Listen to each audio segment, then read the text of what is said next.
Muito bem, gente. Dando sequência às nossas conversas aos domingos, baseadas no Evangelho de Lucas.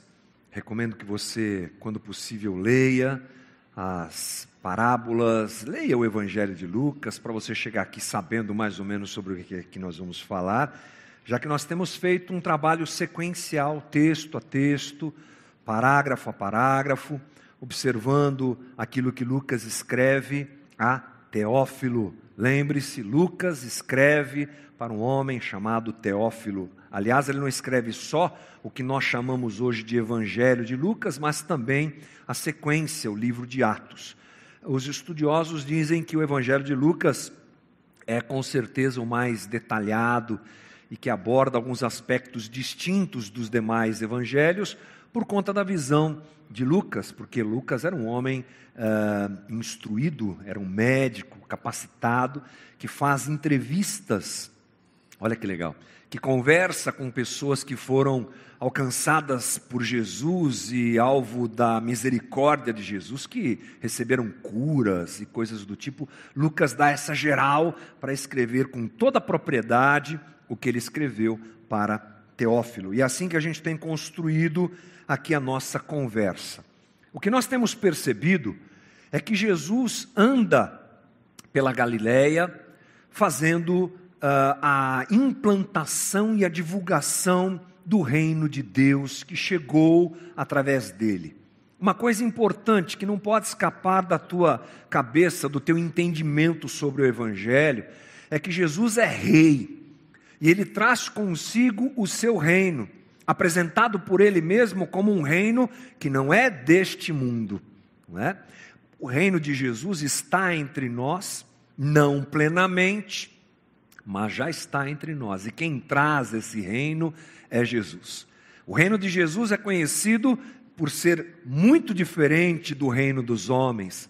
No reino de Jesus, nós vivemos a divisão, nós vivemos a igualdade. No reino de Jesus, nós somos ensinados a perdoar. No reino de Jesus, nós somos ensinados a amar, a abraçar, a acolher. E essa é a igreja mística de Jesus, que é composta por todos aqueles que o reconhecem como Senhor e sabem que Ele na cruz fez a obra necessária para que o homem fosse reconectado com Deus.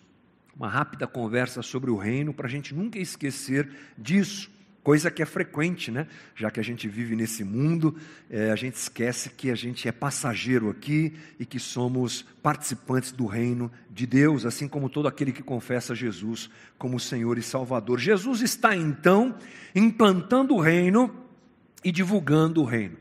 A mensagem prioritária dele, na sequência daquilo que João Batista fez, é: o reino de Deus está próximo.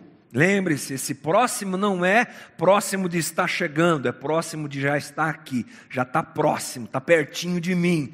Essa é a ideia. E Jesus faz isso através de tudo. O que ele fala, óbvio, seu discurso, suas pregações, suas reflexões, o que ele faz, as reações que ele tem, os diálogos que ele tem com, por exemplo, seus discípulos, ou com, por exemplo, também os líderes religiosos de Israel, ou tudo, enfim, tudo, inclusive os sinais.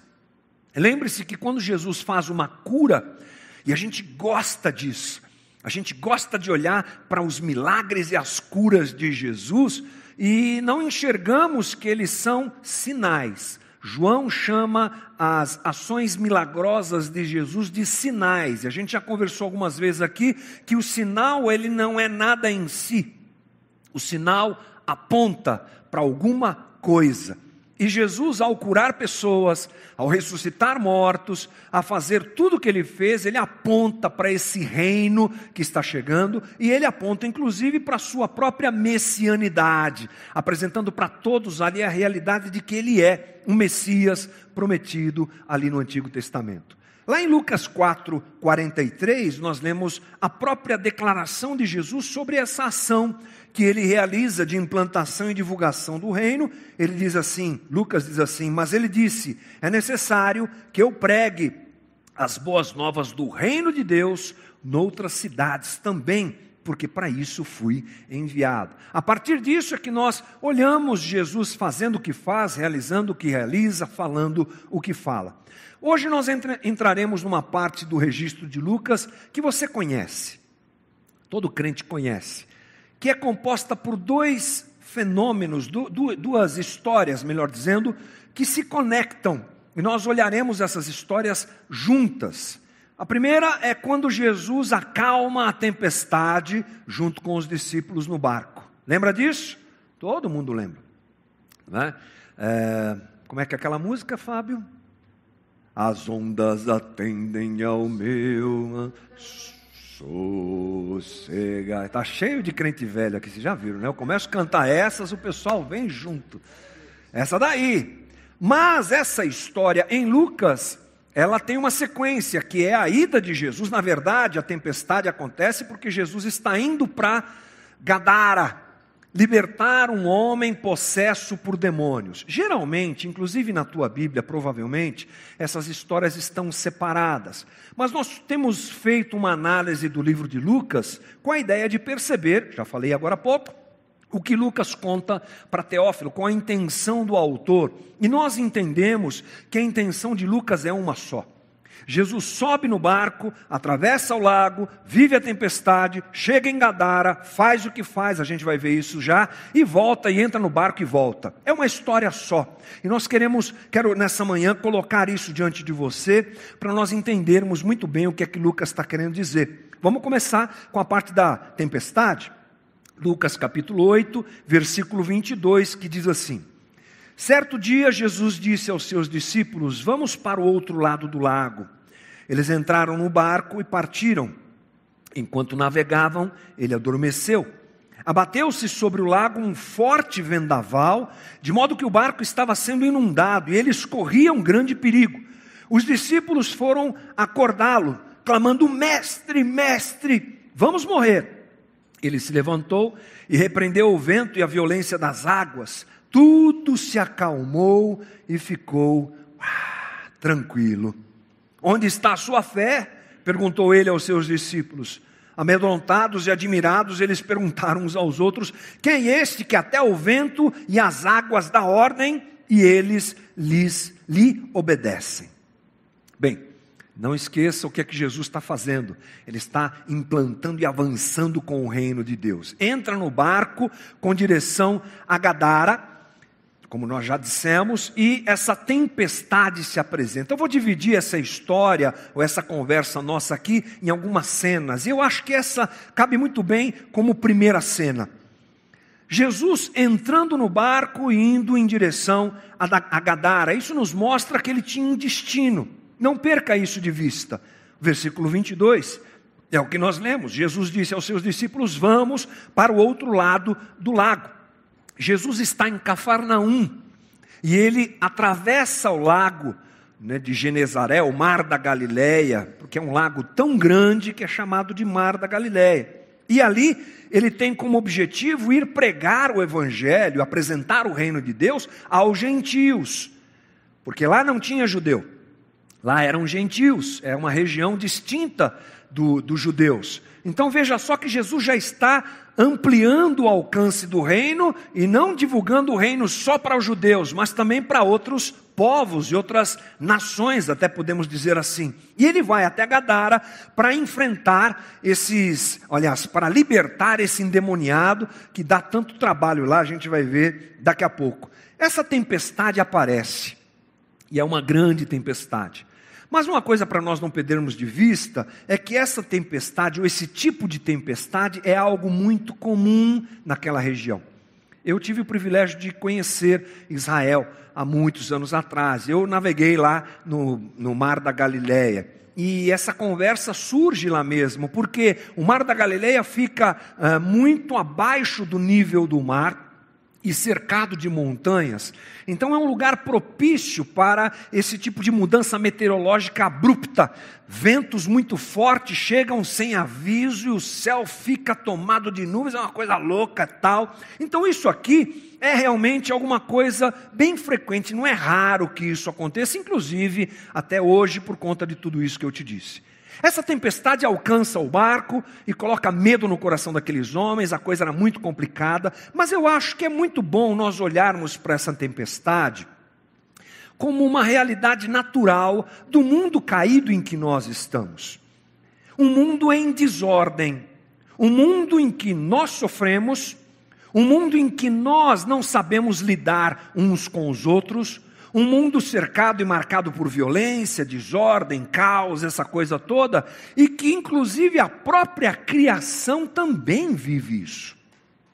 Essa é uma realidade que a gente não pode perder de vista. O pecado que nós cometemos como humanidade e que nos desconectou de Deus, e esse é o maior pecado que nós temos, essa rejeição a Deus, a vontade de andar sozinho e de andar de forma autônoma, foi isso que nós, humanidade, fizemos, afetou não só a nós, afetou o cosmos, afetou tudo, afetou toda a criação. Por isso, esse mundo em que vivemos é um mundo de tempestades, de terremotos, de vulcões.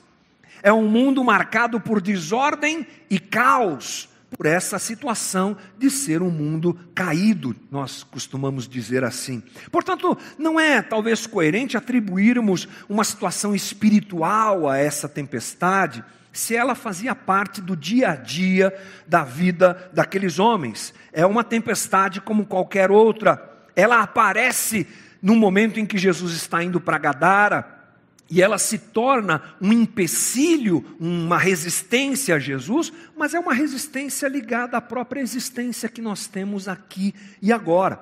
Você deve se lembrar, essa semana aí, há uns 10 dias atrás, aconteceu aqui no interior de São Paulo uma tempestade de areia, vocês viram isso?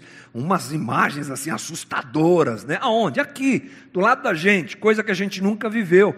É um mundo caído dando seus gritos. Paulo diz, lá em Romanos 8, 22, sabemos que toda a natureza criada geme até agora como dores de parto.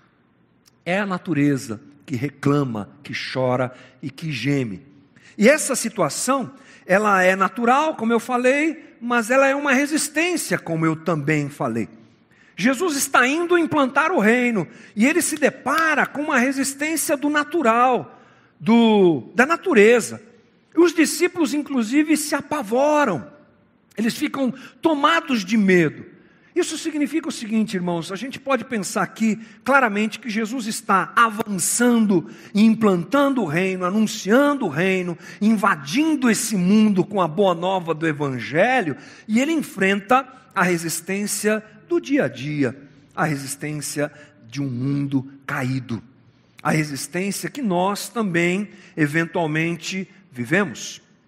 A dor de ver pessoas queridas que se vão, a dor de enfrentar situações difíceis como uma enfermidade, a dor do que é natural em termos de dor dentro desse mundo. Nesse mundo vivemos tempestades, nesse mundo vivemos resistências, e aqui Jesus está enfrentando mais uma delas e os seus discípulos também. O interessante é que essas tempestades afetam o nosso coração. Não é? Viver a dor da vida é desafiador para nós. Viver as tempestades da vida, enfrentá-las, é desafiador para nós. A luta do dia a dia nos desestabiliza. E não foi isso que aconteceu com os discípulos? Como é que eles ficam? Apavorados. Estão avançando com Jesus para implantar o reino, se deparam com uma resistência natural de um mundo caído, e aquilo toma conta do coração deles, como acontece com a gente também, que nos entristecemos, que nos apavoramos, que nos desestabilizamos. Diz o texto que eles acordam Jesus, versículo 24, só para a gente lembrar como é que está o clima naquele momento. Os discípulos foram acordá-lo, clamando, mestre, mestre, vamos morrer. Não está dando, a tempestade é muito grande. Às vezes a gente pensa assim, às vezes a gente chora desse jeito, às vezes a gente passa uma situação da vida cotidiana, difícil, a gente tem o mesmo tipo de reação com eles, que eles. Ele se levantou, Jesus, e repreendeu o vento e a violência das águas, tudo se acalmou e ficou tranquilo. E isso causa espanto neles, não é? Eles ficam mais espantados ainda. Alguns estudiosos levantam uma coisa interessante aqui, que eles estavam primeiro com medo da tempestade. Depois que Jesus acalma a tempestade, eles ficam com medo de Jesus. Tipo assim, meu Deus do céu, quem é esse? Não é o que diz o 25? Amedrontados e admirados, eles perguntaram uns aos outros: quem é este, que até aos ventos e às águas dá ordens, e eles lhe obedecem? Incrível isso, né? É que no barco deles estava Jesus. E Jesus faz umas coisas espantosas, inclusive para aqueles judeus que imediatamente fazem um link com o Antigo Testamento. Judeu é bom de Bíblia, nós somos muito ruins de Bíblia. Judeu é bom, eles sabem toda a Torá de cor. É impressionante. Um judeu sério, né? Como é o caso desses homens aqui. Quando eles veem um homem que estava dormindo até agora há pouco, que acorda, dá uma ordem e a tempestade se acalma, vai embora imediatamente, o mar fica tranquilo, do que eles lembram? De Javé, de Jeová, do Deus de Israel que abre o mar, do Deus que controla as forças da natureza, que acompanhou os pais daqueles homens, os ancestrais daqueles homens no deserto, e que colocou nuvem para protegê-los do sol, que colocou colunas de fogo para protegê-los à noite. Eles lembram disso, e eles se amedrontam, porque diante deles está o Deus encarnado. Esse é Deus mesmo. Esse link é imediato. E a pergunta de Jesus, que vem nesse meio tempo aí? A pergunta de Jesus é interessante, né? Lucas 8, 25. Onde está a sua fé? Perguntou ele aos seus discípulos. Qual fé, gente? Que fé? Geralmente a gente pensa que é na fé que nos dá condições de parar a tempestade. Cuidado. Parar a tempestade é da ordem do divino, é da ordem de Jesus. É Ele que para as tempestades. A fé questionada por Jesus é no fato dele estar com eles. E mesmo assim, terem sido tomados de tanto medo e de tanto pavor diante daquela tempestade. Jesus está questionando a ligação que os seus discípulos têm com Ele. Vocês já não perceberam quem eu sou? Vocês já não viram as coisas que eu fiz? Vocês já não perceberam que nós estamos invadindo esse mundo com o reino? E eu estou aqui no barco com vocês? Take it easy, calma. As tempestades vêm, mas eu estou com você. Jesus chama para si a responsabilidade e diz assim: estou aqui, sabe? Eu estou aqui. Parece o Cristiano Ronaldo, né? Estou aqui. Faz um gol e faz assim. Né? Jesus está dizendo: estou aqui. Por que vocês estão tão apavorados? Essa é a lição que a gente pode tirar dessa história. Jesus estava com eles. A tempestade interior de todos nós precisa ser apaziguada pela convicção: Jesus está comigo. O barco vai balançar, a dor da vida vai chegar, as situações vão acontecer. Ele decide se ele acaba a tempestade ou se ele não acaba. Ele decide se ressuscita mortos ou não. É Ele que decide essas coisas. A mim e a você cabe apaziguar o coração na certeza de que Ele está com a gente. Amém? Se eu fosse daqueles pregadores bem chatos, eu ia dizer assim: vira para o seu irmão e diga para ele: Jesus está com você. Mas eu não vou fazer isso, mas é como se tivesse feito. Jesus está com você. Irmão, Jesus está com você. Eu não sei a tempestade que você está passando. Isso é o clichê, mas serve, é verdade. Eu não sei que tipo de situação você está passando. Estamos juntos implantando o reino. Estamos com Jesus e Ele cuida de nós. Agora o texto continua, não é, gente? Vamos lá, Lucas 8, 26. Aí eles diz assim o texto: navegaram para a região dos Gerazenos, que fica do outro lado do outro lado do lago, frente à Galileia. Quando Jesus pisou em terra, foi ao encontro dele um endemoniado daquela cidade. Fazia muito tempo que aquele homem não usava roupas, nem vivia em casa alguma, mas nos sepulcros.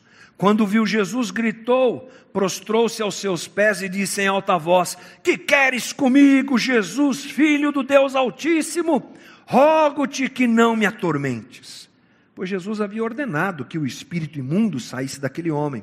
Muitas vezes ele tinha se apoderado dele, mesmo com os pés e as mãos acorrentados e entregue aos cuidados de guardas, quebrava as correntes e era levado pelo demônio a lugares solitários.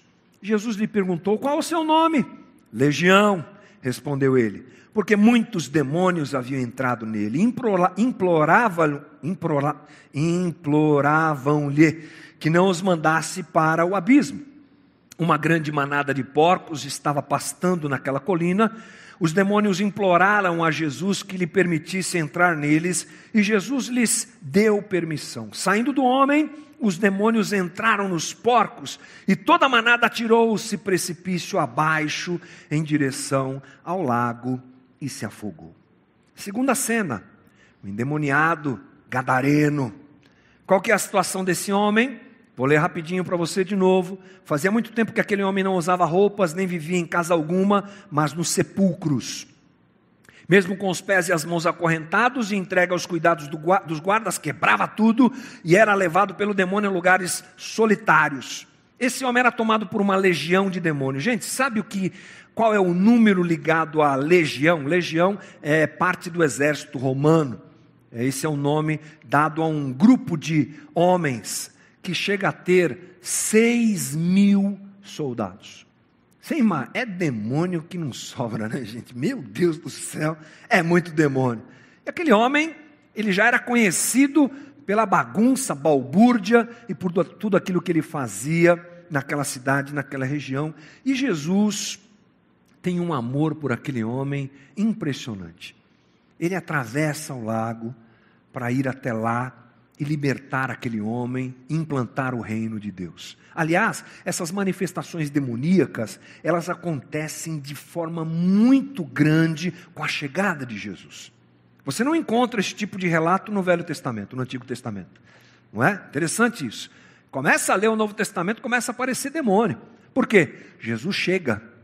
E ele abala as estruturas que tomam conta dos homens, do mundo dos homens, e os demônios ficam ariscos mesmo e querem enfrentá-lo e aí por diante. Então você vai encontrar muitos relatos desse tipo no Novo Testamento. E Jesus chega e ele é abordado por aquele homem, e aí o texto nos mostra tudo isso. Interessante que Jesus não tem problema com as forças do mal. Ele não teme as forças do mal.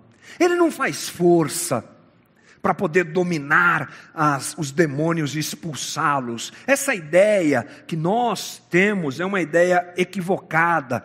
Essa luta do bem contra o mal, em que às vezes a gente precisa ficar orando para Deus, para ajudar Deus a vencer o diabo, né? Vamos orar porque Deus que ele está meio cansado hoje, e ele não vai conseguir vencer o diabo, e é assim, duas forças equiparáveis. Não! Jesus é Jesus. Os demônios são os demônios. E é assim que ele lida com eles.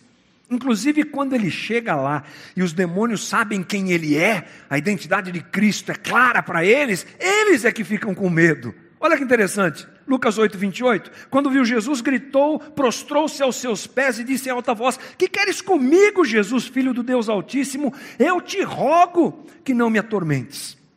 É a força de Jesus, do Evangelho, da graça de Deus, que chega e destrona as obras do inferno.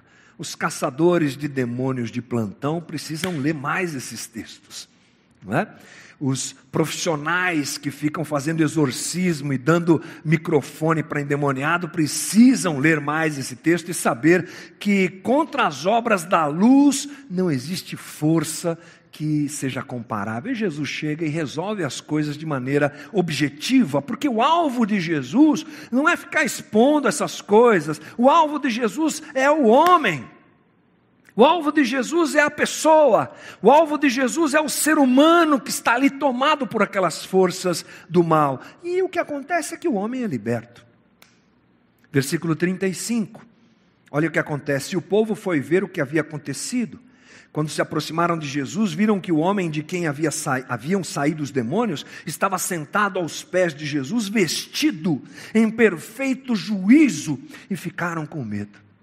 Versículo 38, vou adiantar um pouquinho que nós vamos ler depois, mas vale a pena. O homem de quem haviam saído os demônios suplicava-lhe que o deixasse ir com ele, mas Jesus o mandou embora dizendo: volte para casa, conte o quanto Deus lhe fez. Assim o homem se foi e anunciou na cidade inteira o quanto Jesus tinha feito por ele.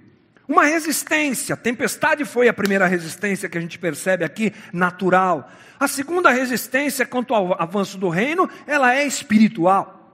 É as forças das trevas que com certeza ocupam espaço nesse mundo, fomentam todo tipo de situação indesejada por Deus, mas que diante de Jesus caem aos seus pés. É assim que a gente enxerga essa situação. E quando o reino de Jesus chega através da sua palavra, e nesse caso da sua própria pessoa, o que acontece é uma transformação e uma libertação absoluta. Lucidez. Você sabe que uma coisa que Deus nos dá e que o homem às vezes perde por situações e o próprio diabo gosta de interferir é na nossa lucidez, capacidade de pensar, de raciocinar, porque um demônio tomando o corpo de alguém é isso, não é? É um ser que toma conta da mente do homem. Jesus traz lucidez, já liberta aquela situação toda, já traz dignidade. Ele que vivia nu, ele que vivia nos cemitérios, é alcançado pela graça de Jesus e recebe dignidade, adquire novamente dignidade de ser humano. Ele também vive uma reconciliação familiar, porque volta para casa, se encontra com os seus. É uma obra daquela assim completa. É uma restauração impressionante. Quando o reino de Deus avança contra as obras e prisões que o diabo impõe às vidas, é isso que acontece. Libertação, transformação. O diabo literalmente não pode contra o reino de Deus.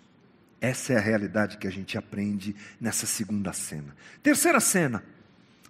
O texto segue aqui e a gente chega na terceira cena, que é justamente a reação das pessoas que estão ali vendo tudo isso acontecer. Diz assim, versículo 34: vendo o que acontecera, os que cuidavam dos porcos fugiram e contaram esses fatos nas cidades e nos campos, e o povo foi ver o que havia acontecido. Quando se aproximaram de Jesus, viram que o homem de quem havia saído os demônios estava sentado aos pés de Jesus, vestido em perfeito juízo, e ficaram com medo. Os que tinham visto contaram ao povo como um endemoniado fora curado. Então todo o povo da região dos Gerazenos suplicou a Jesus que se retirasse, porque estavam dominados pelo medo. Ele entrou no barco e voltou. Essa é a terceira cena. Os homens da cidade ficam com medo de Jesus e querem que ele vá embora. Não é interessante isso? Não te chama a atenção? Aquele homem fazia muita bagunça na cidade. Ele era conhecido como um homem aprisionado por demônios. Todo mundo conhecia essa história. De repente aparece Jesus e, sem fazer força, manda embora os demônios, toma os porcos, cai no penhasco. Essa história você já viu aqui. E assim, de repente aquele povo está com medo. Aqui nós encontramos uma resistência complicada ao avanço do reino. Uma resistência estrutural. Porque aqueles homens se importavam mais com os porcos do que com aquele homem que foi liberto. Eles não celebraram, uau, o cara ficou livre. Eles ficaram com medo, eles queriam que Jesus fosse embora, porque o lucro que aqueles porcos davam a eles era mais importante do que a vida humana. Essa é uma resistência do coração humano ao reino de Deus. Vimos a resistência das coisas naturais, a resistência do inferno que se levanta contra o avanço do reino de Deus, mas aqui vemos um tipo de resistência interessante. E muito, muito, absolutamente presente hoje entre nós. Aquilo que nós chamamos de pecado estrutural. Essas estruturas montadas, sistemas montados que rejeitam os valores do reino, que não querem saber de gente transformada, liberta e restaurada, que tem como princípio aquilo que é valorizado por essa sociedade. Vivemos um capitalismo que é injusto na distribuição das riquezas, e todos nós sabemos disso. Talvez seja o melhor sistema, e não estou entrando em política, só uma análise muito rápida aqui, de um assunto que eu não tenho domínio, mas é claro, talvez seja o melhor sistema para gerar renda, dizem, mas é o pior sistema para se distribuir renda, e ninguém quer que isso mude, pouca gente quer que isso mude. Dentro disso você tem sistemas moldados por corações comprometidos pelo pecado, que refletem tudo aquilo que nós trazemos como pecadores que somos.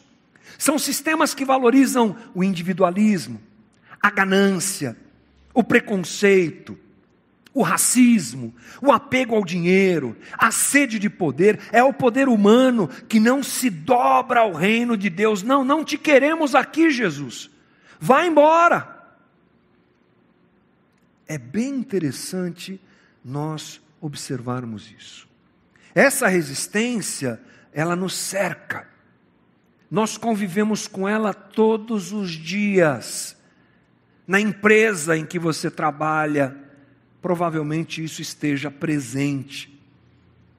Nas estruturas governamentais, então nem se fala, né, gente? Está aí a gente vivendo uma pandemia dessa e tendo que se deparar com ações que são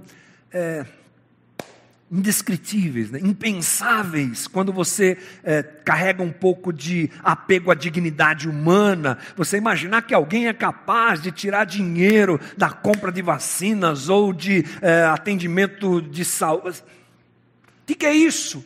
Isso é estrutura pecaminosa. Isso é a valorização do poder e do dinheiro em detrimento do próprio ser humano. Essa é talvez a maior resistência dessas aqui. A tempestade, Jesus te diz, chega! E ela para. Os demônios, ele diz, para os porcos, eles vão. E aqui é o coração do homem que precisa ser convertido ao Evangelho e ao reino de Deus.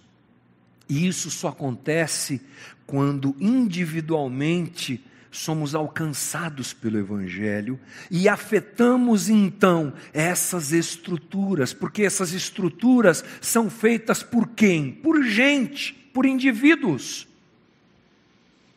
É você e eu, que onde estamos precisamos ser aqueles que levam justiça, aqueles que levam o amor à vida, o respeito ao ser humano, o desapego ao que é material e ao que é valorizado por esses dias, é feito por nós individualmente. Eu estava pensando nesse texto e a gente não sabe o que é que aconteceu depois que aquele ex-endemoniado se tornou uma pessoa ali dentro em convivência com aquela estrutura. Nós não temos esse relato. Ele quer ir com Jesus, você leu isso comigo, né? Mas Jesus diz, fica aí e dá testemunho do que Deus fez na tua vida. Jesus está dizendo agora, ô ex-endemoniado, agora você, meu filho querido, que eu amei e resgatei, vai aí, pregando e anunciando o que aconteceu com você. Talvez essa estrutura tenha mudado, mas nós não sabemos. Mas ela acontece assim, por corações transformados. Importante para a gente fechar essa conversa, a gente se lembrar, o que é que isso tem a ver com a gente? Que histórias incríveis, não é? Que movimento lindo de Jesus avançando com o reino e vencendo essas resistências? Sim. O que é que isso tem a ver comigo? Primeiro é bom a gente se lembrar que Jesus ele está com os seus discípulos. Nada do que acontece aqui acontece distante dos discípulos de Jesus. Eles acompanham e vivem tudo. Mais à frente, Jesus morrerá. E ele subirá aos céus. E os discípulos ficam juntos até que venha o Espírito Santo. E a igreja começa a se formar. São eles que mais à frente farão o mesmo trabalho de Jesus, não é? É isso. O livro de Atos descreve isso. Quem sabe a gente engata Lucas e Atos para ver tudo isso depois, não é? Eles saem fazendo a mesma coisa, implantando o reino. E eles realizam as coisas com esse mesmo propósito. Eles vencem essas resistências que Jesus teve que vencer e enfrentar para que o reino seja divulgado e implantado entre os homens. Depois, é a igreja que vem. Primeiro os discípulos, depois a igreja que sai nessa mesma vibe, nessa mesma pegada, não é? E agora? Agora somos nós. Agora nós somos a igreja nesses dias. Vivemos um tempo em que o reino está entre nós, não completamente, mas está entre nós. E somos aqueles que são chamados por Jesus para fazer o que Ele fez, para divulgar o reino. E eu espero sinceramente que cada dia mais nós nos tornemos uma comunidade com essa perspectiva, com esse entendimento, de que somos divulgadores e implantadores do reino de Deus aqui na terra. Como? Como Jesus, fazendo o que fazemos, trabalhando onde trabalhamos, nos envolvendo onde nos envolvemos, dentro da comunidade, fora da comunidade de preferência, sendo luz onde há trevas, falando dessas injustiças, enfrentando essas resistências naturais, enfrentando essas resistências espirituais, mas indo na certeza de que como Jesus estava com os discípulos, Ele está com a gente. Queria ter ouvido um amém agora, irmã. É mais pentecostal assim. Como Jesus estava com eles na implantação e divulgação do reino, Ele está com a gente, Ele está com você. E na hora da tua resistência natural às tempestades da vida, já falamos aqui, Ele está com você no barco. Na hora que se levanta aquela força das trevas, Ele está com você e te dá autoridade sobre o diabo e os seus demônios. Na hora que as resistências estruturais aparecem, Deus nos chamou para sermos esse agente de transformação dentro delas, levando o evangelho, lutando por justiça, sabendo que Ele está com a gente. Amém, irmão? Agora é a nossa vez. Jesus, quero que você saia daqui com esse entendimento, encerrando o papo. Ele se movimenta para trazer o reino, e nós somos os seus discípulos para fazermos o mesmo. Não perca essa linha, é o que Ele está fazendo.